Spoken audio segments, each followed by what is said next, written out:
How's it going, everybody? Hope everybody's doing phenomenal on this Monday evening. We got a March Madness championship going on right now between Michigan and UConn. We're going to see who takes the cake on that one. But for now, no, we're not going to be playing polo or golf. Just peep the rough Lauren right there. But you guessed it, we're reading chapter 16 of Pride and Prejudice after I take a swig of this water, so my voice doesn't go hoarse on y'all.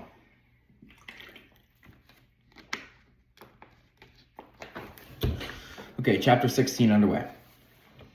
It was the second week in May in which the three young ladies set out together for Gracechurch Street, for the town of Blank in Hertfordshire. And as they drew near the appointed inn where Miss Bennet's carriage was to meet them, they both quickly perceived, in token of the coachman's punctuality, both Kitty and Lydia looking out of a dining room upstairs.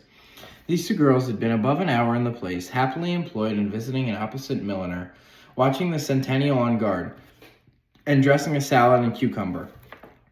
After welcoming their sisters, they triumphantly displayed a table set out with such cold meat as an inn larder usually affords, exclaiming, "Is not this nice?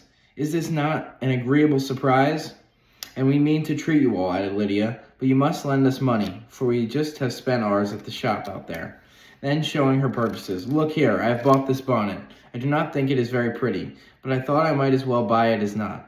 I shall put it out to pieces as soon as I get home, and see if I can make it up any better." And when her sisters abused it as ugly, she added with perfect unconcern, "Oh, but there were 2 or 3 much uglier in the shop, when I bought some prettier colored satin to trim it with fresh. I think it will be very tolerable.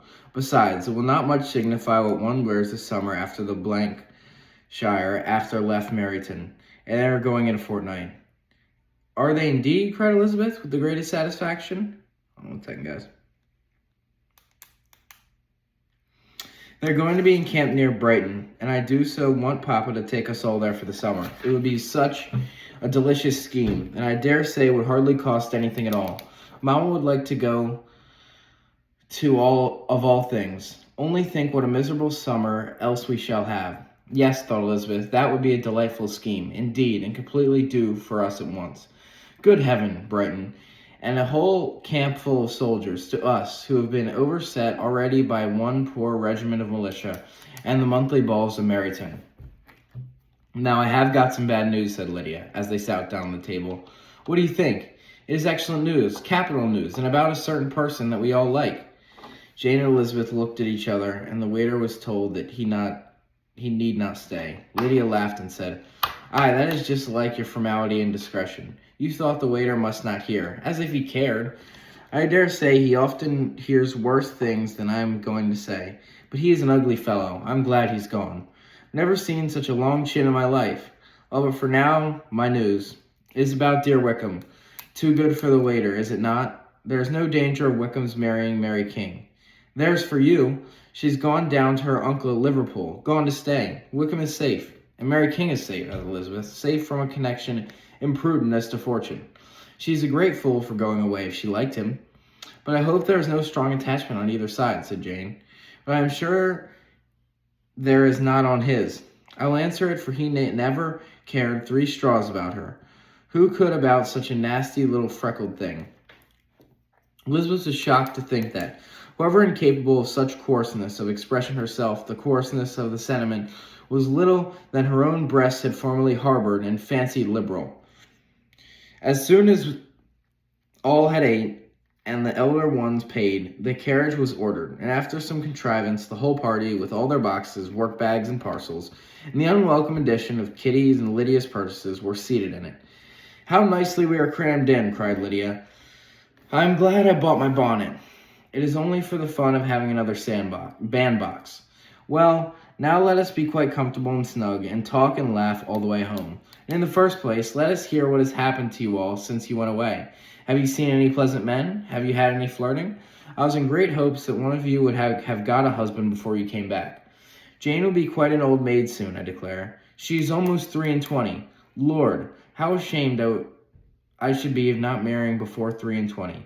My Aunt Phillips wants you to get husbands. You can't think. She says Lizzie had better have taken Mr. Collins, but I do not think there would have been any fun in it. Lord, I should like to be married before any of you, and then I should chaperone you all about to all the balls.